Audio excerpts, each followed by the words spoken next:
नमस्कार, मैं हूं सुनील तिवारी और आप देख रहे हैं पंचायत टीवी। बात करेंगे इस वक्त राजपूत जाट करनी सेना को लेकर। नागौर सांसद हनुमान बेनीवाल द्वारा इतिहास को लेकर दिए गए बयान के बाद जो बवाल खड़ा हुआ वो अब थमने का नाम नहीं ले रहा है। इस मामले में क्षेत्रीय करनी सेना पहले ही ऐलान कर चुकी है कि हम 8 जून को नागौर आकर बड़ा प्रदर्शन करेंगे। लेकिन इसके बाद एक अपडेट ये भी सामने आई कि इस बीच जाट समाज से जुड़े हुए जो नौजवान युवक हैं उन्होंने सोशल मीडिया पर यह लिखना शुरू कर दिया कि 8 जून को सभी खरनाल पहुंचे और तेजाजी महाराज के मंदिर में दर्शन करें।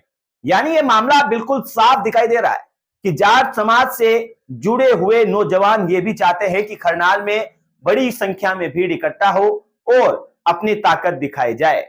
हालांकि क्षत्रिय करनी सेना से जुड़े हुए राज शेखावत ने कई दिन पहले एक बयान जारी किया था कि नागौर में क्षत्रिय स्वाभिमान अस्मिता महासम्मेलन रखा गया है।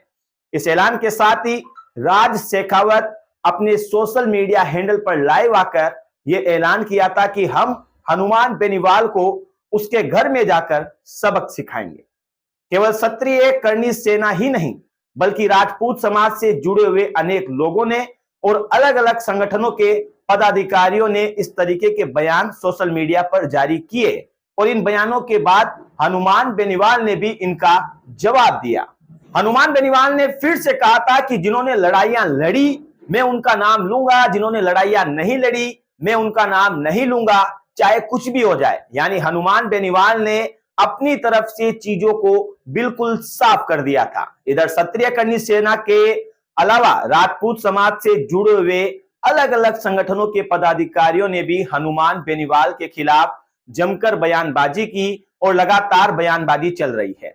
हालात यहां तक पहुंच चुके हैं कि बेनीवाल के विरोधी माने जाने वाले धड़ों ने एसआई भर्ती को रद्द नहीं करने की मांग को लेकर भी कई जगहों पर ज्ञापन दिए और अभी भी ज्ञापन दिए जा रहे हैं। यानी हनुमान बेनीवाल द्वारा इतिहास को लेकर दिए गए बयानों के बाद एसआई भर्ती के मुद्दे पर भी दो धड़े स्पष्ट तौर पर दिखाई दे रहे हैं। एक धड़ा तो वो बन गया है जो भर्ती रद्द करवाना चाहता है और दूसरा धड़ा वो बन गया है जो भर्ती यथावत रखना चाहता है।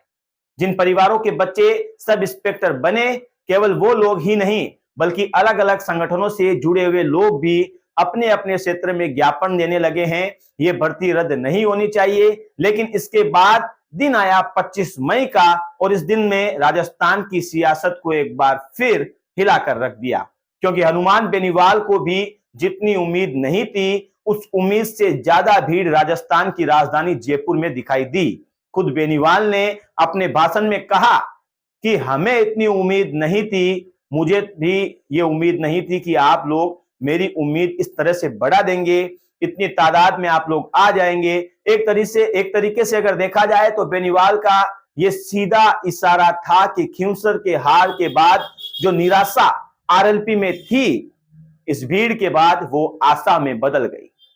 लेकिन बात 25 मई को खत्म नहीं हुई। न तो हनुमान बेनीवाल ने धरना समाप्त किया और न ही बेनीवाल ने अपने बयान बदले। दूसरी तरफ राजपूत समाज के संगठन 8 जून के अपने ऐलान पर भी डटे हुए हैं। ये चीजें अलग अलग चल रही है, लेकिन चौंकाने वाला अपडेट तो यह है कि बीते 48 घंटे से नागौर जिले में सोशल मीडिया पर एक बाढ़ सी आ गई है। लगातार ऐलान पर ऐलान किए जा रहे हैं कि 8 जून को खरनाल पहुंचो और तेजाजी महाराज के मंदिर में जाकर दर्शन करो। जाट समाज से जुड़े हुए नौजवान सोशल मीडिया पर लगातार ये पोस्ट कर रहे हैं और एक दूसरे से आह्वान किया जा रहा है। इससे एक बात साफ हो रही है कि खरनाल में भी भीड़ इकट्ठा करने का मन बना लिया गया है।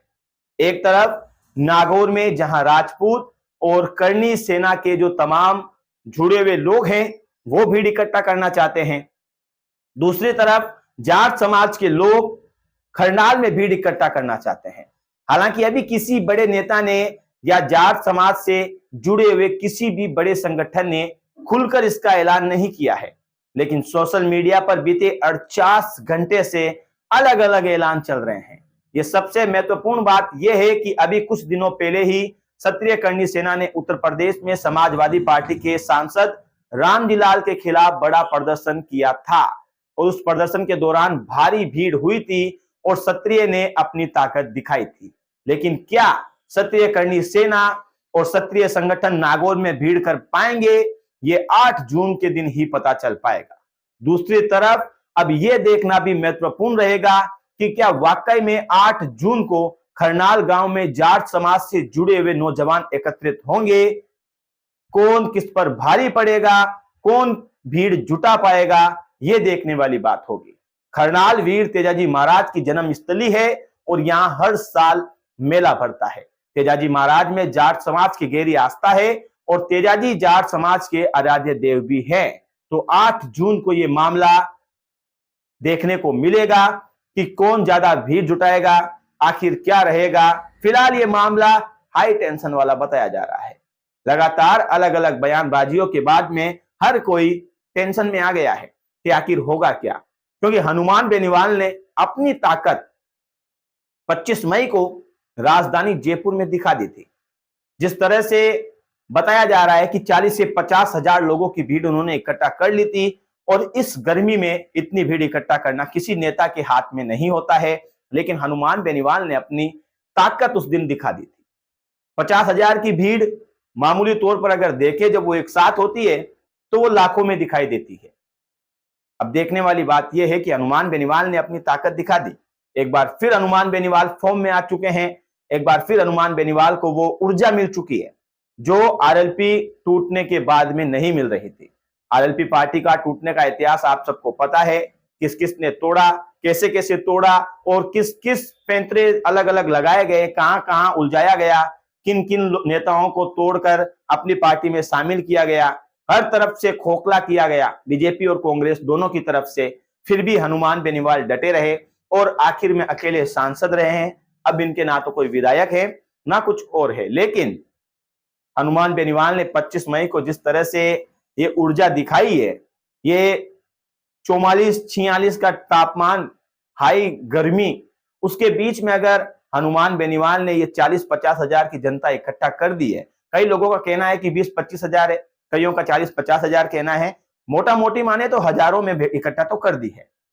तो अब देखने वाली बात है कि हनुमान बेनीवाल तो फिर से फॉर्म में आ गए हैं, लेकिन क्या क्षत्रिय करनी सेना 8 जून को नागौर में अपना दमखम दिखा पाएगी?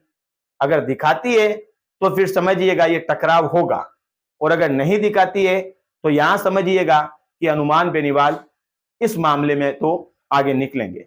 फिलहाल देखने वाली बात है कि 8 जून को क्या होता है। तब तक देखते रहें पंचायत टीवी। वीडियो पसंद आया तो लाइक कीजिएगा, कमेंट में जरूर बताइएगा आपकी राय और चैनल पर बने रहिएगा।